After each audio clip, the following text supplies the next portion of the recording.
नमस्कार, जय हिंद दोस्तों। आज के इस क्लास में हम लोग बिहार डीएलएड एंट्रेंस एग्जाम 2024 के लिए साथियों सेट नंबर 4 और 5 को डिस्कस करेंगे। साथियों इसके अलावा आपको जो है सिलेक्टिव क्वेश्चन जो आपको चलाए जा रहे हैं, लगातार आप सभी लोगों को सिलेक्टेड क्वेश्चन आपको जो है लगातार आप सभी लोगों को लगाते रहना है। और जो आपका प्रैक्टिस सेट आपका बचा हुआ है इसको कंप्लीटली आप सभी लोगों को जो है खत्म करना है। और अच्छे तरीका से डिस्कशन के साथ मैंने जितनी भी क्लास आपको एनालिसिस किया हुआ है सभी को आप लोग जो है लगातार आप सभी लोग रिवीजन करते रहे, क्योंकि आप देखेंगे तो एग्जाम में लगभग आपके जो है 18 दिन 17 दिन का आपके पास समय आपका बचा हुआ है। तो लास्ट समय में ज़्यादा से ज़्यादा रिवीजन करें और ज़्यादा से ज़्यादा क्वेश्चन को देखने का प्रयास करें, क्योंकि आप जो अभी रिसेंटली देखेंगे ये आपके मुख्य रूप से अगर देखा जाए तो ये आपके जो है याद रह जाएंगे और डेफिनेटली एग्जाम में क्वेश्चन आपके आएंगे तो डेफिनेटली आप बना भी सकते हैं। और टू द पॉइंट जो भी क्वेश्चन आपका बन सकता था इन सभी को मैंने कंटिन्यू किया हुआ है। तो लगातार आप सभी लोग जो है सभी क्लास को अटेम्प्ट लेते रहे और सभी जो है जितने भी पीडीएफ आपको प्रोवाइड किया गया है सिलेक्टिव क्वेश्चन का स्पेशली मैं अगर बात करूं तो सभी को आपको रिवीजन कंटिन्यू आपको करते रहना है। हिंदी का सेशन भी आपका कंटिन्यू कर दिया गया है, तो हिंदी का आपका टोटल जो है आपका 25 क्वेश्चन आना है, जो काफ़ी अच्छा खासा आपका वेटेज होना है। और जीएस का पेपर से आपका टोटल 40 आना है। तो लगातार आप सभी लोग जो है ज़्यादा से ज़्यादा रिवीजन करते रहे। तो आइए साथियों आज के सेशन को हम लोग कंटिन्यू करते हैं और चीज़ों को समझते हैं। तो दोस्तों जैसा कि यहाँ से आपका जो है जीएस का पेपर आपका जो है शुरू आपका होता है, बाकी जो है हिंदी का मैं आपको सिलेक्टिव आपको करा रहा हूँ। तो लगातार आप सभी लोग जो है याद करते रहें और सभी क्वेश्चन को आप लोग जो है अटेम्प्ट लेते रहे। तो फ्रेंड्स आज का फर्स्ट क्वेश्चन है, बोला जा रहा है कि सल्फर हेक्साफ्लोराइड, प्रश्न हमारा कि सल्फर हेक्साफ्लोराइड का अणु का आकार कौन सा है, ये आपको पर पूछा जा रहा है। साथ ही ऑप्शन आपके सामने दिया गया है। तो दोस्तों यहाँ पर जो हमारा राइट आंसर आपका हो जाएगा ये आपका पर एग्जैक्ट आंसर आपका हो जाएगा, ये आपका जो है अष्टफलकीय होता है। ऑप्शन हमारा यहाँ पर बी करेक्ट हो जाएगा, ध्यान रखेंगे। आगे बढ़ते हैं अगला क्वेश्चन की साथियों अगर हम बात करें तो नेक्स्ट हमारा दिया गया है कि टेलीस्कोप की खोज किस वैज्ञानिक ने की थी, आपको पर पूछा जा रहा है। वेरी इंपॉर्टेंट क्वेश्चन, ध्यान रखिएगा आप लोग कि टेलीफोन का जो आविष्कार आपका किया गया था, टेलीस्कोप का जो आविष्कार किया गया था साथियों, टेलीस्कोप का किनके द्वारा आविष्कार किया गया था, तो ये आपका किया गया था गैलीलियो के द्वारा। वही दोस्तों अगर हम बात करेंगे जो हमारा दूरबीन है इसका आविष्कार किनके द्वारा किया गया था, तो ये भी आपका जो है साथियों गैलीलियो के द्वारा आपका किया गया था। ऑप्शन हमारा जो है डी करेक्ट हो जाएगा, ध्यान रखेंगे। अगला क्वेश्चन है साथियों नेक्स्ट हमारा दिया गया है, प्रश्न में आपको कहा जा रहा है और ऑप्शन को आप ज़्यादा से ज़्यादा अगर रिवीजन करेंगे सॉरी आप रिवील करेंगे तो यही आपके लिए जो है इंपॉर्टेंट आपका होगा, क्योंकि आप देखेंगे तो जितने अभी फैक्ट को आप कवर करेंगे इससे रिलेटेड कई सारे क्वेश्चन आपका कवर होते जाएगा। और चूंकि अभी आपका रिवीजन का टाइम है इसलिए ज़्यादा से ज़्यादा आप लोग जो है क्वेश्चन को एनालिसिस करें। तो फ्रेंड्स अगर न्यूटन की अगर हम बात करेंगे तो गति का नियम किसने दिया था, तो न्यूटन ने दिया था, ठीक है। और जड़त्व का भी नियम जो है न्यूटन के द्वारा ही दिया गया था। न्यूटन ने टोटल जो है 3 नियम दिया था, जिसमें कि आपका गति का प्रथम नियम, द्वितीय नियम और तृतीय नियम। गति का फर्स्ट जो है आपका नियम है ये इसमें कहता है कि कोई भी वस्तु अपनी विरामावस्था तब तक बनाए रखती है जब तक कि बाह्य बल ना लगे। और इसका दूसरा नियम कहता है कि किसी गतिमान वस्तु पर आरोपित बल संवेग परिवर्तन के समानुपाती होता है। साथियों अगर हम बात करेंगे तीसरे नियम का, तो तीसरा नियम ये कहता है कि प्रत्येक क्रिया के बीच अन्य प्रतिक्रिया होती है, जैसे बंदूक के द्वारा छोड़ी गई गोली। साथियों ऑप्शन बी की अगर हम बात करें तो आपको जेम्स वाट दिया गया है। तो भाप इंजन का जो खोज किया गया था ये आपके जेम्स वाट के द्वारा किया गया था। वही दोस्तों अगर हम बात करेंगे रदरफोर्ड का, तो जैसा कि आपको पता है कि अल्फा किरण का जो प्रयोग करके जो बताया गया था कि परमाणु भी क्या है, विभाज्य है, तो ये रदरफोर्ड के द्वारा ही आपका बताया गया था। जबकि डाल्टन के अकॉर्डिंग अगर हम बात करेंगे तो डाल्टन जो हमारे वैज्ञानिक है इन्होंने कहा था कि परमाणु क्या है, तो अविभाज्य है। डाल्टन के अनुसार जो है परमाणु अविभाज्य है। लेकिन अगर आपको ये पूछा जाता है कि परमाणु किसके अनुसार विभाज्य है, तो रदरफोर्ड के अनुसार है, क्योंकि रदरफोर्ड ने क्या किया कि अल्फा किरण का प्रयोग करके इन्होंने जो है परमाणु के अंदर भी देखा, तो उसके अंतर्गत क्या था, आपका न्यूट्रॉन और आपका क्या था, तो प्रोटॉन आपका था। इसी कारण से इन्होंने कहा कि परमाणु क्या है, तो आपके विभाज्य। तो इतने पॉइंट को याद रखेंगे जो आपके एग्जाम के लिए इंपॉर्टेंट है। तो ऑप्शन हमारा साथियों डी करेक्ट हो जाएगा। कहीं पर भी अगर आप लगा रहे हैं सेट को ज़्यादा से ज़्यादा आपको अगर एनालिसिस दिया जा रहा है तो इसका मतलब बेहतर है, क्योंकि जब तक आप ज़्यादा से ज़्यादा एनालिसिस नहीं करेंगे स्कोर आपका बढ़ ही नहीं सकता है और ज़्यादा से ज़्यादा क्वेश्चन पर आपका कमांडिंग हो ही नहीं सकता है। सिर्फ आपको ऑप्शन बता देने से आपका क्लियर आपका नहीं हो पाएगा सारी चीज़ें। अगला क्वेश्चन है दोस्तों नेक्स्ट हमारा दिया गया है कि इस सदी की शुरुआत में हवाई जहाज का आविष्कार किसने किया था, ये आपको पर पूछा जा रहा है। देखिएगा तो ऑप्शन आपके सामने दिया गया है। तो दोस्तों हमारा यहाँ पर जो राइट आंसर हो जाएगा राइट ब्रदर्स आपका हो जाएगा। ये क्वेश्चन आपका पूछा हुआ भी है, ध्यान रखिएगा कि इस सदी की शुरुआत में हवाई जहाज का आविष्कार किसने किया था, ये आपको हमारे बताना है। तो दोस्तों याद रखिएगा ये आपका राइट जो है राइट ब्रदर्स हो जाएगा। ऑप्शन हमारा ये करेक्ट हो जाएगा। वही दोस्तों अगर हम बात करेंगे कि जो हमारा हवाई जहाज होता है इसमें किस प्रकार के गैस का प्रयोग किया जाता है इसके टायर में, तो ध्यान रखिएगा इसमें आपका फ्रेंड जो है हीलियम का प्रयोग किया जाता है। किसका किया जाता है, हीलियम का इसमें प्रयोग किया जाता है, क्योंकि हीलियम जो होता है ये ज्वलनशील नहीं होता है, प्लस ये क्या होता है, तो ये आपका हल्की गैस होने के कारण से जो है हीलियम का प्रयोग आपका किया जाता है। आगे बढ़िए दोस्तों, अगला दिया गया हमारा कि बोला जा रहा है कि कशेरुकी रज्जु में कितने जोड़ियां तंत्रिका मिलती है। वेरी इंपॉर्टेंट क्वेश्चन है आपका, ध्यान रखिएगा। इस बुक को इसलिए मैंने आपको प्रीफेयर किया था शुरू में ही, क्योंकि इस बुक के अंतर्गत आप देखेंगे तो आपके क्या है कि जो क्वेश्चन आपका सेट किया गया है ये बिल्कुल आपके एग्जाम पैटर्न को फॉलो करती है। और बिहार डीएलएड में जैसा कि आपको पता है कि कुछ आपके खास टॉपिक है जहाँ से क्वेश्चन आपका लगातार आपका वो जो है आपका उठाया जाता है, और कुछ आपका खास पैटर्न है जिसको कि आपके फॉलो किया जाता है। तो टू द पॉइंट और टू द पैटर्न अगर देखा जाए तो तभी आपका कम समय में आपका बेहतर आपका हो पाएगा। अंधाधुंध पढ़ने से आप एग्जाम में एक भी क्वेश्चन को नहीं लड़ा पाएंगे। तो ये चीज़ें आपका होता है, इसीलिए क्या है कि मैंने जो है टीम के द्वारा क्या क्या है ये क्वेश्चन को प्रिपेयर कराना शुरू कर दिया है, जिसमें कि आपका सिलेक्टिव क्वेश्चन डाला जा रहा है। और आप सभी लोग फीडबैक जरूर दें कि आपको क्वेश्चन का जो है लेवल क्या लग रहा है, और उसको बनाने के बाद आप सेट लगाइए, देखिए हुआ वो क्वेश्चन आपका जो है मिलना आपका शुरू हो जाएगा। तो इन चीज़ों को मैंने करने का प्रयास किया है। तो दोस्तों आप देखेंगे तो क्या है कि कशीरकू, जिसे हम लोग कहते हैं स्पाइनल कॉर्ड, जो आपकी रीढ़ की हड्डी होती है बैक साइड में, तो बोला जा रहा है कि कशीरकी रज्जु में कितनी जोड़ियां तंत्रिका निकलती है साथियों, ये आपको बार पूछा जा रहा है। तो देखेंगे तो हमारा राइट आंसर हो जाएगा 33 निकलते हैं, ठीक है, जो कि क्या करता है कि हमारे मस्तिष्क में जो है संवेदना को पहुंचाने का काम करती है। नेक्स्ट क्वेश्चन है दोस्तों, दिया गया है कि प्रतिवर्ती क्रियाओं का नियंत्रण केंद्र कहाँ पर होता है। देखिए कि जो प्रतिवर्ती क्रियाओं का नियंत्रण केंद्र होता है ये कहाँ पर होता है, ये आपको बार बताना है। तो ये हमारा स्पाइनल कॉर्ड में होता है, यानी कि आपका जो है कशीरकी रज्जु में आपका होता है। ऑप्शन हमारा जो है सी आपका करेक्ट हो जाएगा। अगला क्वेश्चन है फ्रेंड्स, दिया गया है कि थायराइड ग्रंथि से थायरॉक्सिन स्रावित करने के लिए उत्तेजित करने वाली अंतःस्रावी हार्मोन कौन सा है। प्रश्न को यहाँ पर लोग रिपीट कर लेना। प्रश्न हमारा कहा जा रहा है कि थायराइड ग्रंथि से बोला जा रहा है कि थायरॉक्सिन स्रावित करने के लिए उत्तेजित करने वाली अंतःस्रावी हार्मोन कौन सा है, ये साथियों आपको बार बताना है। तो देखिए हमारा राइट आंसर हो जाएगा HTS। ध्यान रखिएगा कौन सा हार्मोन हो जाएगा, तो HT आपका S हो जाएगा। अगला क्वेश्चन है साथियों, नेक्स्ट हमारा दिया गया है प्रश्न है कि निषेचन की क्रिया कहाँ पर होती है, ये आपको बार पूछा जा रहा है। ऑप्शन आपके सामने दिया गया है, बताइएगा आप लोग राइट आंसर यहाँ पर आपका क्या हो जाएगा। प्रश्न हमारा कि निषेचन की क्रिया कहाँ पर होती है, ये दोस्तों यहाँ पर आपको पूछा जा रहा है। और आज आप सभी लोगों को जो है 8 बजे आप सभी लोगों को लाइव सेशन में आपको ऐड होना है। लाइव सेशन में आप सभी लोगों को आंसर भी आपको कमेंट करते चलना है, ठीक है। बाकी मैं पहले आपको जो है इन्फॉर्म आपको कर दूंगा, ठीक है, कुछ देर के बाद आपको कि लाइव 8 बजे आएंगे या फिर नहीं आएंगे, क्योंकि सर आप कुछ आपको जो है लाइव के माध्यम से अगर कराया जाए तो आपको प्रोपर वे में क्या है कि आंसर आपको जो है कमेंट करने का ऑप्शन मिलेगा, क्योंकि रिविजन कराना है काफ़ी ज़्यादा अभी। तो आप देखेंगे साथियों तो दिया गया है कि निषेचन की क्रिया कहाँ पर होती है, ये चीज़ें आपको यहाँ पर पूछा जा रहा है। तो फ्रेंड्स हमारा राइट आंसर जो हो जाएगा ये आपका यहाँ पर हो जाएगा अंडवाहिनी में होता है। कहाँ पर होता है, तो अंडवाहिनी में होता है। ऑप्शन आपका जो है बी आपका करेक्ट हो जाएगा। आगे बढ़िए, अगला क्वेश्चन हमारा नेक्स्ट दिया गया है, और आप सभी लोगों को सिलेक्टिव क्वेश्चन जिनको भी चाहिए, क्या है कि डीएलएड का भी आपका स्पेशल आपका ग्रुप चलाया जा रहा है, जिसमें कि आपका सिर्फ और सिर्फ आपका जो है सिलेक्टेड क्वेश्चन आपका डाला जा रहा है। जितनी मैंने अभी चीज़ों को आपको बताया हुआ है इन सभी का क्वेश्चन पेपर आपका जो है ग्रुप पर आपको चलाया जा रहा है। आप सभी लोगों को 7050513705 पर आपको SMS करना है बिहार डीएलएड लिख करके। जैसे आप SMS करेंगे और आपको जो है 31 रुपीज़ आपको पेमेंट करना है। पेमेंट के बाद आपको ज्वाइन लिंक मिल जाएगा, जिसमें कि सिर्फ और सिर्फ सिलेक्टेड क्वेश्चन आपका डाला जा रहा है। ऑल सब्जेक्ट का आपको मिल जाएगा, किसी प्रकार का डाउट या संशय आपको नहीं रहेगा। और समय काफ़ी ज़्यादा कम है, तो क्या है कि गाइडलाइंस के तहत वहाँ पर जो है भरपूर कंटेंट आपको दिया जा रहा है जो डीएलएड के लिए इंपॉर्टेंट है। तो वहाँ पर आप सभी लोग जुड़ सकते हैं, जिसमें कि आप प्रॉपर वे में जो है सारी चीज़ों का आप जो है कम समय में कवर कर सकते हैं, ठीक है। अगला क्वेश्चन है दोस्तों कि पीतल के बर्तनों को कलई करते समय गर्म बर्तन के सफाई के लिए प्रयोग किए जाने वाले अमोनियम क्लोराइड चूर्ण से निकलने वाला धुआं है। बताइएगा आप लोग राइट आंसर क्या हो जाएगा, ये किस प्रकार का धुआं है। तो फ्रेंड्स आप देखेंगे तो यहाँ पर हमारा राइट आंसर जो हो जाएगा अमोनिया और हाइड्रोक्लोरिक एसिड का आपका होता है। ध्यान रखिएगा अमोनिया और हाइड्रोक्लोरिक एसिड का होता है। तो ये सारी चीज़ आपको डायरेक्ट याद रखना है, क्योंकि ये सब क्वेश्चन आपके जो है पूछे जाते हैं। अगला क्वेश्चन की दोस्तों बात करें तो दिया गया है कि जस्ता का एक आयतन भाग दिया गया है, घनत्व दिया गया है 7100 दिया गया है केजी मीटर पर क्यू को कहा जा रहा है कि दो आयतन यानी कि दो भाग, जिसमें कि तांबा दिया गया है, बोला जा रहा है कि तांबा, ठीक है, बोला जा रहा है इसमें कि दो जो है आयतन भाग तांबा जिसका घनत्व दिया गया है से मिलने पर पीतल बनता है। तो पीतल का साथियों आपको बताना है कि पीतल का आपका जो है घनत्व आपका क्या होगा।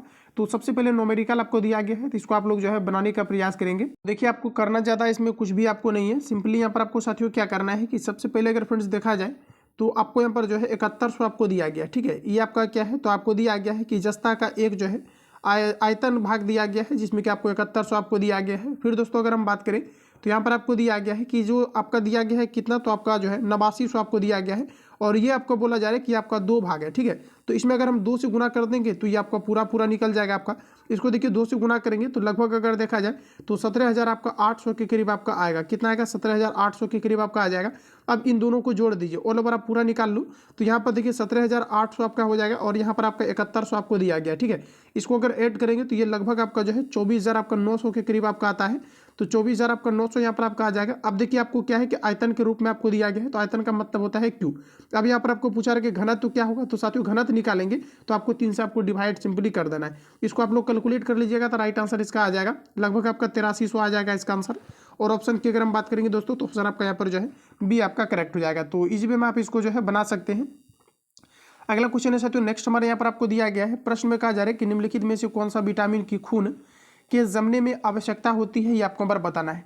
तो देखिए प्रश्न हमारा कि निम्नलिखित में से कौन सा विटामिन की खून के जमने में आवश्यकता होती है, ये आपको हमारा बताना है। तो देखिए दोस्तों हमारा राइट आंसर जो हो जाएगा विटामिन हमारा के हो जाएगा। कई बार ये क्वेश्चन आपका रिपीट किया गया है तो ध्यान रखिएगा, ऑप्शन हमारे यहाँ पर जो है डी आपका करेक्ट हो जाएगा। वही दोस्तों विटामिन ए की अगर हम बात करेंगे तो विटामिन ए का रासायनिक नाम होता है आपका रेटिनॉल, जो कि गाजर में आपके सबसे अधिकतम मात्रा में पाया जाता है और विटामिन ए की कमी के कारण से रतौंधी नामक बीमारी होती है। विटामिन सी की दोस्तों अगर हम बात करेंगे तो इसका केमिकल नाम आपका होता है एस्कॉर्बिक एसिड। और विटामिन सी जो हमारा होता है खट्टे फलों में पाया जाता है, जबकि सबसे अधिक की अगर हम बात करेंगे तो ये आपके आंवला के अंतर्गत विटामिन सी आपके पाए जाते हैं। वही दोस्तों विटामिन ई की बात करेंगे तो इसका नाम होता है आपका टोकोफेरॉल और ये आपके जो है नारियल में, गेहूं में आपके पाए जाते हैं। विटामिन साथियों के की बात किया गया तो इसे हम लोग कहते हैं फाइब्रोजिन और ये फ्रेंड्स आपका जो है खून को जमाने के लिए उत्तरदायी होता है। तो ऑप्शन आपका डी करेक्ट हो जाएगा। इतने पॉइंट को यहाँ से आप सभी लोग याद रखेंगे। अगला क्वेश्चन की दोस्तों बात करें और देखिए विटामिन से रिलेटेड मैंने चर्चा किया है तो कवर कीजिए और जितना ज़्यादा से ज़्यादा हो सके आप लोग गहन विश्लेषण कीजिए। यही फाइनली दोस्तों आपको रिजल्ट दिला सकता है बिहार डीएलएड के अंतर्गत। और जब तक बेहतर आपका रैंक नहीं आएगा तब तक क्या है कि आपको अपने जिला के अंतर्गत जो है कॉलेज आपको प्रीफेयर नहीं किया जाएगा और जिसके कारण से आप क्या है कि सरकारी कॉलेज से अगर वंचित रह जाते हैं तो फिर आप जो है 10 से 15,000 के अंतर्गत आप डीएलएड को क्लियर नहीं कर पाएंगे। और सरकारी कॉलेज क्या है कि आपको अगर अपने जिला के अंतर्गत आज के बेहतर जगह पर अगर मिल जाता है तो फिर क्या है कि एग्जाम वगैरह भी देने में आपको जो है सहायता होगा। ठीक है, तो आप ध्यान रखिएगा। इसके अलावा साथियों अगर हम बात करेंगे यहाँ पर कि हमारा जो वसा में घुलनशील विटामिन होता है जिसे हम लोग कहते हैं फैट सोलेबल विटामिन, तो क्वेश्चन आपका पूछा जाता है कि निम्न में से कौन सा वसा में घुलनशील विटामिन है। तो ध्यान रखिएगा ये आपका ए, डी और आपका ई और आपका के होता है। ए, डी, ई, के जो होता है ये आपका वसा में घुलनशील होता है, जबकि पानी में घुलनशील यानी कि हम लोग वाटर सोलेबल विटामिन की साथियों बात करेंगे तो सी, एच और आपका जो है बी होता है जो कि आपका वाटर सोलेबल विटामिन है। तो इतने पॉइंट को यहाँ से आप लोग जो है नोट डाउन करना। अगला क्वेश्चन की साथियों बात करें तो कहा जा रहा है कि अल्कोहलिक बोला जा रहा है कि खमीरन का कहा जा रहा है कि आखिरी उत्पाद क्या है। प्रश्न साथियों कहा जा रहा है कि जो है अल्कोहल खमीरी कहा जा रहा है कि खमीरन का आखिरी उत्पाद क्या है, ये आपको हमारा बताना है। तो देखिए दोस्तों हमारा राइट आंसर इसका हो जाएगा आपका इथाइल एल्कोहल। क्या होता है साथियों आपका इथाइल एल्कोहल आपका होता है। जैसे कि चीनी या खोआ वगैरह को अगर आप जो है इसको क्या करते हैं कि अगर इसका किण्वन कराते हैं तो इसमें आपका मुख्य रूप से अगर देखा जाए तो आपका C6H आपका 12 वो आपका 6 बनता है। फिर आपका जो है C6 आपका H12 वो 6 आपका बनता है जिसे हम लोग ग्लूकोज और फ्रुक्टोज कहते हैं, ध्यान रखेंगे। और पुनः जब इसका क्या होता है कि इन्वर्टेज और जाइमेज की उपस्थिति में इसका जो है किण्वन कराया जाता है तो इससे क्या होता है कि आपका एथेनॉल आपका बनता है जिसका कि शराब वगैरह बनाने में जो है प्रयोग आपका किया जाता है। ठीक है, तो इन चीज़ों को ध्यान रखेंगे। अगर आपको ये पूछा जाता है कि जो हमारा एथेनॉल की प्राप्ति किया जाता है किस एंजाइम की उपस्थिति में किया जाता है तो इन्वर्टेज और आपके जाइमेज होता है। तो इन चीज़ों को आप लोग यहाँ से ध्यान रखना।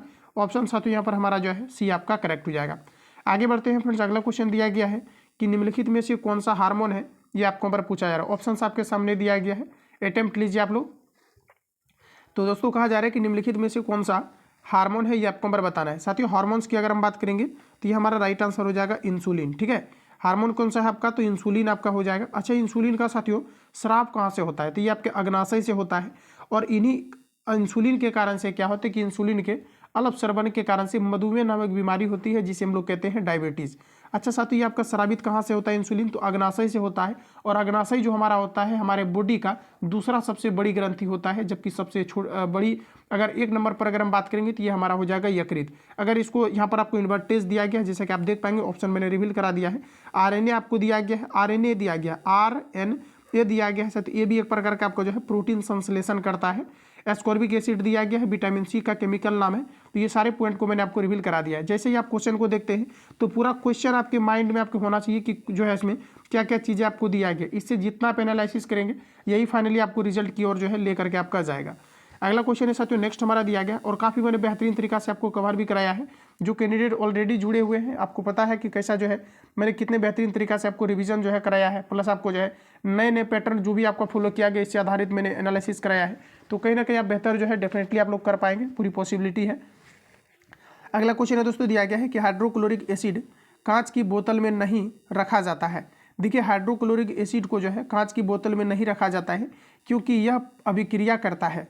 किससे अभिक्रिया करता है ये आपको नंबर बताना है। तो साथियों ये किससे अभिक्रिया करता है, तो कांच की जो है सिलिकॉन ऑक्साइड से अभिक्रिया कर लेती है। जैसे कि कांच को बनाने के लिए जो है सिलिकॉन का प्रयोग किया जाता है, तो ये हाइड्रोक्लोरिक जो हमारा एसिड होता है ये किससे अभिक्रिया कर लेती है, तो कांच की सिलिकॉन डाइऑक्साइड से ये अभिक्रिया कर लेती है। ऑप्शन हमारा जो है डी करेक्ट हो जाएगा। अगला क्वेश्चन है साथियों नेक्स्ट हमारा दिया गया है वायु में थोड़ी देर रखने पर किसी धातु के ऊपर हरे रंग के बेसिक कार्बोनेट की परत जम जाती है। धातु बताना है आपका कौन सा है। तो दोस्तों हमारा राइट आंसर हो जाएगा ये आपका तांबा, यानी ऑप्शन हमारा जो है ये आपका करेक्ट हो जाएगा। चांदी की साथियों बात करेंगे तो विद्युत का सबसे अच्छा सुचालक आपका जो है चांदी आपका होता है। निकेल दिया गया है जिसका कि क्रोमियम बनाने में प्रयोग किया जाता है। जस्ता दिया गया है, गैल्वेनाइजेशन में जो है जस्ता का आपका प्रयोग किया जाता है। अगला क्वेश्चन हमारा नेक्स्ट में दिया गया है कि कच्चे फलों को कृत्रिम रूप से पकाने के लिए प्रयोग में लाई जाने वाली गैस का नाम क्या है ये आपको नंबर बताना है।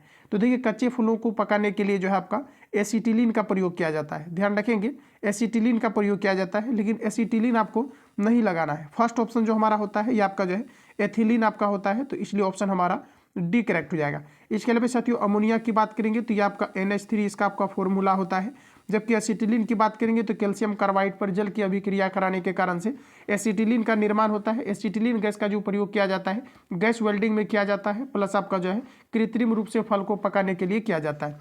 कार्बन मोनोऑक्साइड फ्रेंड्स दिया गया है। कार्बन मोनोऑक्साइड का सूत्र आपका होता है CO, जिसे हम लोग उदासीन गैस के नाम से भी जानते हैं। साथ ही इसे हम लोग जो है दम घुटने वाली गैस के नाम से भी जानते हैं। तो इतने पॉइंट को यहाँ से याद रखना। अगला क्वेश्चन है साथियों नेक्स्ट हमारा दिया गया है कि विस्फोटक ट्राई नाइट्रोग्लिसरीन जिसे हम लोग कहते हैं TNG एक है। तो बताइएगा आप लोग कि विस्फोटक ट्राई नाइट्रोग्लिसरीन जिसे हम लोग TNG कहते हैं ये चीज़ें जो है आपका ये क्या है। तो साथियों एक प्रकार का आपका एस्टर है। क्या है आपका, तो एक प्रकार का आपका जो है एस्टर है। ऑप्शन हमारा डी करेक्ट हो जाएगा। अगला क्वेश्चन की साथियों बात करेंगे तो जस्ता से एक बर्तन पर विद्युत लेपन की विधि है।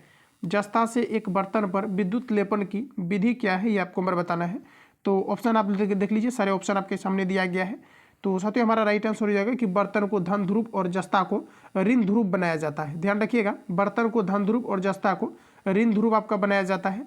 नेक्स्ट क्वेश्चन की फ्रेंड्स बात करेंगे तो वायु में कौन सी नोबल गैस नहीं होती है। देखिए वायु में कौन सी नोबल गैस नहीं होती है ये आपको नंबर पूछा जा रहा है। ऑप्शन आपके सामने दिया गया है। इसके पहले वाला क्लास को अगर आप लोगों ने देख करके इसको अगर अटेम्प्ट ले रहे हो तो आप सभी लोग देखेंगे कि रेडॉन के बारे में मैंने जो है फैक्ट में आपको कवर कराया था, जबकि रेडॉन का क्वेश्चन आपका था नहीं। वहाँ पर मैंने आपको एनालिसिस में बताया था, जबकि मैंने ये पढ़ाया था आपको कि वायुमंडल में किस गैस की मात्रा सबसे अधिकतम होता है, तो 78% आपका नाइट्रोजन होता है। तो वहाँ पर मैंने बताया कि कौन सा ऐसा गैस है फैक्ट में कि कौन सा ऐसा गैस है जो कि वायुमंडल में नहीं पाया जाता है। तो मैंने आपको बताया था कि रेडॉन आपका है जो वायुमंडल में आपका नहीं पाया जाता है। ज्वालामुखी को फटने के कारण से रेडॉन की उत्पत्ति होती है। अगर आपने उस क्लास को अटेम्प्ट लिया था और अच्छे तरीके से अगर आपने फैक्ट को कवर किया था तो अभी यहाँ पर क्वेश्चन आपसे खुद से आपके जो है बनने चाहिए साथियों। ठीक है, क्योंकि मैंने इस तरह से आपको एनालिसिस करने का प्रयास किया है। हमें नहीं लगता कि इस तरह से आपको DLED के लिए जो है टारगेट करके आपको बेहतरीन तरीका से आपको कहीं पर जो है बताए जा रहे होंगे। और इतना ज़्यादा सिलेक्टिव क्वेश्चन आपको प्रोवाइड करना, मतलब आप देख सकते हैं कि जो क्वेश्चन आपका बार बार रिपीट हुआ इसको छटना सबसे बड़ा मुश्किल बात होता है। लेकिन इसको भी मैंने जो आपको करने का प्रयास किया, क्योंकि आप लोगों का काफ़ी ज़्यादा DLED को लेकर के रिस्पांस भी अच्छा रहा इसी कारण से, और आप सभी लोग अपना फीडबैक भी दिए। तो आप देखेंगे तो साथियों दिया गया है कि वायु में कौन सी नोबल गैस नहीं होती है। तो हमारा राइट आंसर हो जाएगा रेडॉन गैस आपका नहीं होता है। तो ऑप्शन आपका जो है डी करेक्ट हो जाएगा। साथियों अगर हम बात करेंगे कि कौन कौन से हमारा जो है नोबल गैस यानी ओकरी गैस होता है, तो ध्यान रखिएगा टोटल आपका 6 होता है, जिसमें कि मुख्य रूप से आपके 6 ही होते हैं। जिसमें कि आप देखेंगे तो आपका helium, neon, argon, krypton, xenon, radon होता है। कई बार क्वेश्चन आपका पूछा भी जाता है कि निम्न में से कौन सा जो है ये आपका जो है ओकरी गैस है। तो ध्यान रखिएगा, नोट डाउन कर लेना, helium, neon, argon, krypton, xenon, radon. Helium, neon, argon, krypton, xenon, radon आपका होता है। तो ऑप्शन फ्रेंड्स यहाँ पर आपका जो है डी करेक्ट हो जाएगा। अगला क्वेश्चन की दोस्तों बात करें तो दिया गया है कि क्लोरोफिल में कौन सी धातु बोला जा रहा है कि आयन पाया जाता है। देखिए दोस्तों बोला जा रहा है कि क्लोरोफिल में कौन सी धातु आयन पाया जाता है, ये आपको पर पूछा जा रहा है। तो साथियों यहाँ पर जो हमारा राइट आंसर हो जाएगा ऑप्शन आपका यहाँ पर जो है देखेंगे तो प्रश्न है कि क्लोरोफिल में कौन सी धातु आयरन जो है आयन पाया जाता है, तो आपका मैग्नीशियम पाया जाता है। क्लोरोफिल के कारण से ही जो है पेड़ पौधे की जो पत्तियां हमारे होते हैं ये प्रकाश संश्लेषण की क्रिया में भाग लेते हैं और इसमें जो है आपका मैग्नीशियम यानी Mg नामक आपका धातु पाया जाता है। आगे बढ़ते हैं दोस्तों, अगला क्वेश्चन हमारा दिया गया है, बोला जा रहा है कि बल का एसआई मात्रक kg मीटर पर सेकेंड स्क्वायर है। जैसा कि आपने पढ़ रखा था कि जो हमारा बल होता है एसआई मात्रक क्या होता है, न्यूटन। इसको मैंने तोड़ करके आपको कवर कराया है कि जो हमारा 1 न्यूटन बराबर होता है kg मीटर पर आपका सेकंड स्क्वायर होता है। एक भी क्वेश्चन आपका नहीं होगा जो कि आपके सेट से मैच नहीं करेगा, सिलेक्टिव क्वेश्चन को अगर आपने कवर किया हुआ है तो। इसलिए जो भी आपका छूटा था अब हम इसलिए इसको शुरू किए हुए हैं ताकि आपको ये पता चले कि किस प्रकार से जो है चीज़ें आपको पढ़ने की आवश्यकताएं थी। तो आप देखेंगे तो इन सभी क्वेश्चन को मैंने कवर करा दिया है और डेफिनेटली ये सभी क्वेश्चन आपका जो है सेट का आपका बनना चाहिए। तो यहाँ पर आपका दोस्तों जो राइट आंसर हो जाएगा ये आपका यहाँ पर न्यूटन हो जाएगा। बल का एसआई मात्रक kg मीटर पर सेकेंड स्क्वायर है। इसे एक अन्य नाम से भी जाना जाता है, तो इसे न्यूटन के नाम से जाना जाता है। ऑप्शन हमारा जो है बी करेक्ट हो जाएगा। यहाँ से आपका जो है आर्ट्स का पेपर आपका शुरू होता है, तो 20 नंबर का जो आपका साइंस पूछा जाएगा कंप्लीट आपका हो गया। अब 20 नंबर हम लोग जो है आर्ट्स के पेपर को कवर करेंगे। तो दोस्तों यहाँ से हमारा जो है फर्स्ट क्वेश्चन शुरू होता है, फर्स्ट नहीं बल्कि आपका कंटिन्यू आपको दिया गया है। यहाँ से आपका आर्ट्स का पेपर शुरू होता है, जैसा कि आप देखते हैं 90, यहाँ से आपका 91 आपका आ गया। तो प्रश्न दोस्तों कहा जा रहा है कि राजस्थान की राजधानी क्या है। तो दोस्तों इंपॉर्टेंट क्वेश्चन है और ये आपका इजी भी है, तो ध्यान रखिएगा कि राजस्थान की राजधानी क्या है, ये आपको बार पूछा जा रहा है। तो आपका राइट आंसर हो जाएगा फ्रेंड्स जयपुर। अब देखिए जयपुर की मैं बात करूं तो जयपुर के अंतर्गत आपका जो है हवा महल आपका स्थित है। राजस्थान की कैपिटल यानी जयपुर के अंतर्गत ही आपका क्या है, तो जयपुर को ही पिंक सिटी कहा जाता है, जिसे हम लोग गुलाबी शहर के नाम से जानते हैं। तो दोस्तों ध्यान रखिएगा। इसके अलावा देखिए खेतड़ी नामक एक स्थान है जहाँ पर कि तांबा का उत्पादन किया जाता है, तो ये आपके राजस्थान के अंतर्गत ही आपका स्थित है। और थार मरुस्थल की अगर दोस्तों बात करेंगे तो ये भी आपका राजस्थान के अंतर्गत स्थित है। रावत भाटा परमाणु संयंत्र कहाँ पर है, तो ये दोस्तों आपका जो है राजस्थान के अंतर्गत साथियों आपका स्थित है। वही दोस्तों अगर हम बात करेंगे पंचायती राज व्यवस्था को सर्वप्रथम जो है ये किस राज्य के अंतर्गत लागू किया गया था, तो ध्यान रखिएगा 73वां संविधान संशोधन के तहत क्या है कि 1992 में जो है सर्वप्रथम पंचायती राज व्यवस्था को राजस्थान के साथियों जो है अंतर्गत इसको जो है लागू आपका किया गया था। तो इतने पॉइंट को यहाँ से आप लोग दोस्तों नोट डाउन कर लेना। और देखिए पंचायती राज व्यवस्था की मैंने चर्चा किया हुआ है, तो पंचायती राज व्यवस्था त्रिस्तरीय व्यवस्था है जिसमें कि आपका ग्राम पंचायत आता है, पंचायत समिति आता है और आपका जिला परिषद आता है। तो और पंचायत और देखिए दोस्तों ध्यान रखिएगा कि जो हमारा क्या होता है कि जैसे कि आपका पंचायती राज व्यवस्था है तो ये किस जो है सूची का विषय है, तो ध्यान रखिएगा ये आपके राज्य सूची का आपका विषय है। तो इतने पॉइंट को यहाँ से आप लोग जो है ध्यान रखना। अगला क्वेश्चन की दोस्तों बात करें तो नेक्स्ट दिया गया है, बोला जा रहा है कि लिब्राहन जांच कमीशन, बोला जा रहा है कि लिब्राहन जांच कमीशन किससे संबंधित है, ये आपको नंबर बताना है। देखिए दोस्तों ऑप्शन आपके सामने दिया गया है, ये आपका किससे संबंधित है, तो ये आपका बाबरी मस्जिद की जो है तोड़फोड़ से आपका संबंधित है। इंपोर्टेंट रहेगा एग्जाम पॉइंट ऑफ व्यू से। बोला जा रहा है कि लिब्राहन जांच कमीशन किससे संबंधित है, ये आपको नंबर बताना है। तो दोस्तों आपका राइट आंसर हो जाएगा बाबरी मस्जिद की तोड़फोड़ से आपका जो है संबंधित है। तो ऑप्शन आपका ए करेक्ट हो जाएगा। अगला क्वेश्चन की दोस्तों हम बात करें तो नेक्स्ट हमारा यहाँ पर आपको दिया गया है, प्रश्न में आपको कहा जा रहा है कि सामाजिक अधिकारिता स्मृति दिवस कब मनाया जाता है। सामाजिक अधिकारिता स्मृति दिवस कब मनाई जाती है, ये आपको नंबर बताना है। तो यहाँ पर जो हमारा एग्जैक्ट आपका आंसर हो जाएगा ये आपका यहाँ पर हो जाएगा 20 मार्च को मनाया जाता है। ध्यान रखिएगा कब मनाया जाता है, तो आपका फ्रेंड जो है 20 मार्च को आपका जो है सामाजिक अधिकारिता स्मृति दिवस के रूप में सेलिब्रेट किया जाता है। अगला क्वेश्चन है फ्रेंड्स नेक्स्ट हमारा दिया गया है कि भारत के विभिन्न राजनीतिक दलों को राष्ट्रीय या क्षेत्रीय दल का दर्जा देने का अधिकार किसको है। देखिए भारत के विभिन्न राजनीतिक दलों को राष्ट्रीय या क्षेत्रीय दल का दर्जा देने का अधिकार किसको है, ये आपको नंबर बताना है। तो ये किसको है, तो ये चुनाव आयोग को है। किसको है, चुनाव आयोग का है। फ्रेंड्स याद रखेंगे कि चुनाव आयोग का जो चर्चा किया गया है ये आर्टिकल आपका 324 से लेकर के आपका जो है 329 तक किसका चर्चा है, तो ये आपका जो है चुनाव आयोग का चर्चा है। ध्यान रखिएगा ऑप्शन हमारा फ्रेंड्स यहाँ पर आपका सी जो है आपका राइट हो जाएगा। आगे बढ़ते हैं साथियों, अगला क्वेश्चन हमारा नेक्स्ट में दिया गया है, प्रश्न में आपको कहा जा रहा है कि निम्नलिखित में से भारत में मौलिक कर्तव्य कौन सा है, ये आपको नंबर बताना है। देखिए मौलिक कर्तव्य का जो चर्चा किया गया है ये भाग आपके जो है 4 के अंतर्गत आपका किया गया है। वही दोस्तों अगर हम बात करें कि निम्नलिखित में से भारत में मौलिक कर्तव्य कौन सा है, ये आपको नंबर बताना है। तो देखिए मौलिक कर्तव्य की फ्रेंड्स बात करेंगे तो हमारा हो राइट आंसर हो जाएगा कि हमारी मिलीजुली संस्कृति की समृद्धि विरासत को संरक्षित व महत्व प्रदान करना, यही हमारा क्या हो जाएगा, तो हमारा जो है मौलिक आपका कर्तव्य है। ये सारी चीज़ आपको जो है डायरेक्टली आपको याद होने चाहिए, ऑप्शन बी करेक्ट हो जाएगा। वही दोस्तों मूल अधिकार की अगर हम बात करेंगे जो हमारा फंडामेंटल राइट्स है, तो ध्यान रखिएगा टोटल हमारे पास कितना है, तो आपका जो है 6 हमारा फंडामेंटल राइट्स है, जबकि मूल संविधान में अगर देखा जाए तो टोटल हमारे पास मूल अधिकार यानी कि फंडामेंटल राइट्स की संख्या टोटल कितना था, आपका 7 था। जिसमें कि साथियों क्या है कि आपका 44वां संविधान संशोधन के तहत संपत्ति के अधिकार को जो है आपका हटा दिया गया है, और संपत्ति के अधिकार को हटाने के कारण से क्या है कि जो है अभी जो हमारा वर्तमान संविधान है टोटल हमारा 6 जो है आपका मौलिक अधिकार है, जिसकी की चर्चा आर्टिकल आपका 19 के अंतर्गत फ्रेंड्स आपका जो है किया गया है, ध्यान रखिएगा। और हमारा जो मूल अधिकार है साथियों 12 से लेकर के आर्टिकल आपका 35 तक इसकी जो है चर्चा किया गया है, जिसे हम लोग मैग्ना कार्टा के नाम से भी जानते हैं। तो आर्टिकल 12 से 35 तक को क्या कहा जाता है, तो मैग्ना कार्टा कहा जाता है। इतने पॉइंट को ध्यान रखेंगे।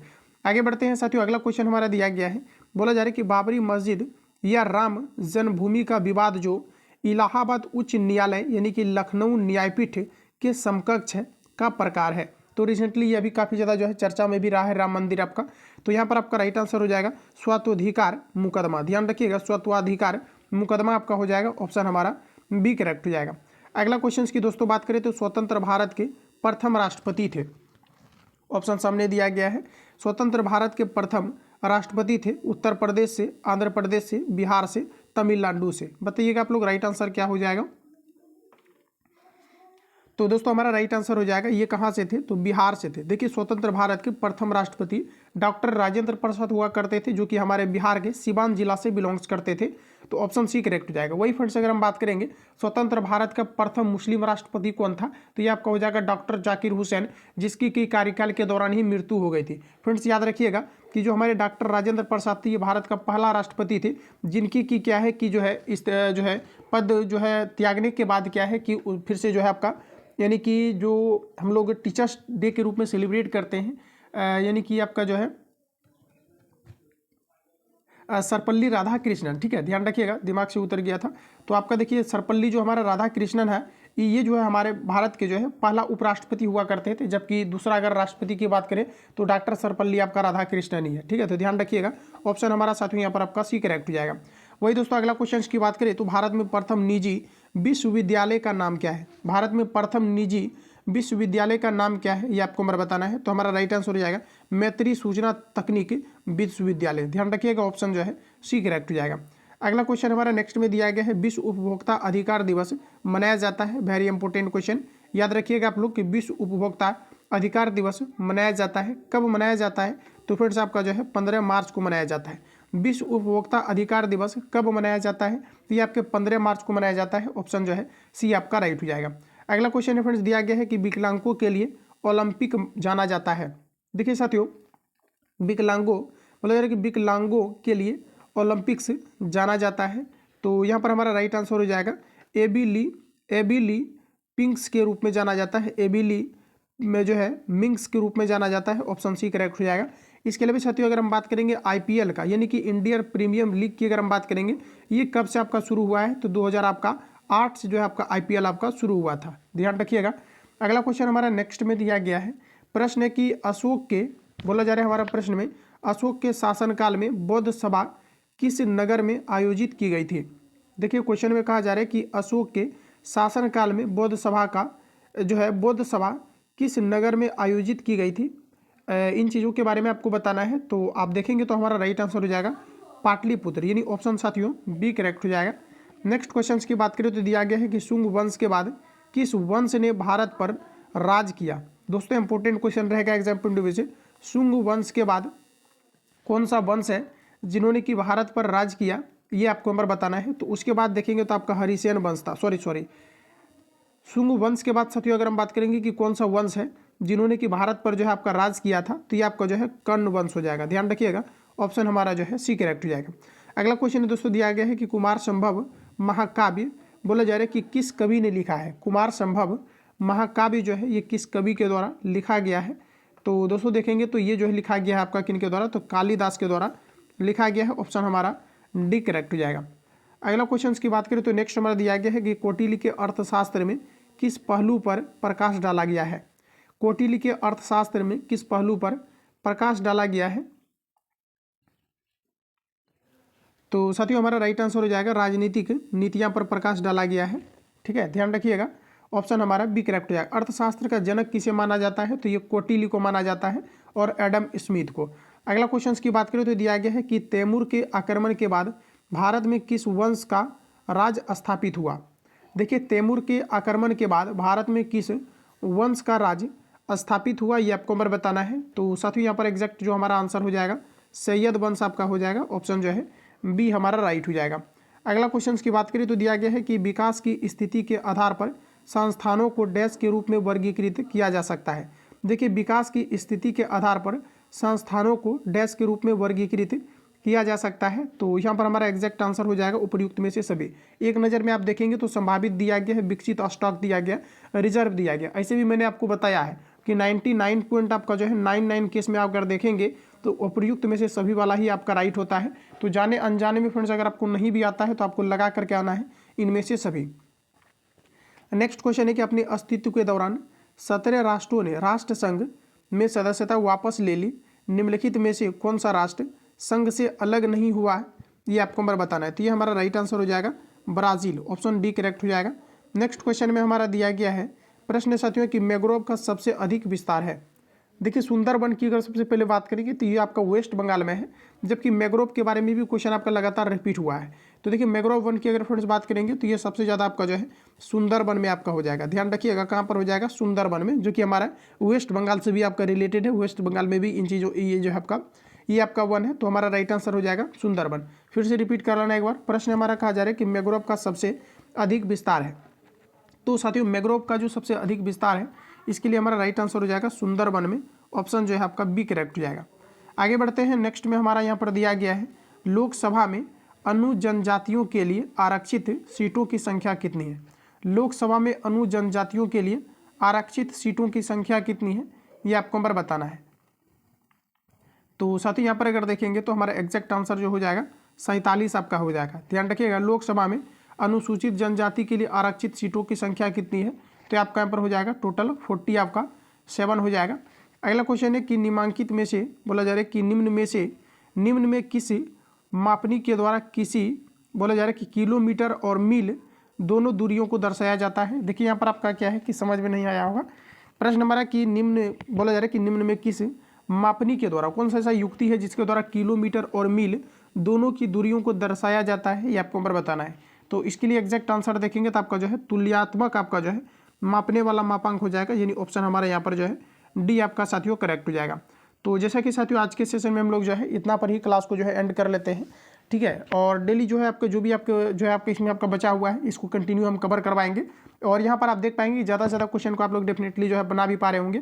और यहाँ अगर आप इन सभी क्वेश्चन को अगर आप डेफिनेटली अच्छे तरीके से अगर जो है अटेम्प्ट ले रहे हैं तो रिजल्ट के लिए आप जो है सुनिश्चित रहिए कि रिजल्ट आपके होने की पूरी पॉसिबिलिटी होगी। और लगातार मैं यही कहूँगा कि लगातार आप सभी लोग रिविजन करते रहे। बाकी जो लोग ग्रुप से ऐड नहीं हुए हैं तो इस नंबर पर आपको SMS करके जो है 7050513705 पर आपको SMS करना है, ठीक है। और आप सभी लोगों को बिहार डीएलएड लिख करके और फटाफट आप सभी लोगों को ऐड हो जाना है। बाकी किसी प्रकार का डाउट या संशय हो तो आप मुझे कमेंट बॉक्स में अपना फीडबैक देंगे। बाकी जो लोग चैनल पर पहली बार विजिट किया है चैनल को सब्सक्राइब करके घंटी के निशान पर प्रेस कर लेना, क्योंकि जब भी क्लास अपलोड हो तो नोटिफिकेशन आपको टाइम टू टाइम आपको मिलते रहे। मिलते हैं नेक्स्ट क्लास में, तब तक के लिए जय हिंद, बेस्ट ऑफ लक।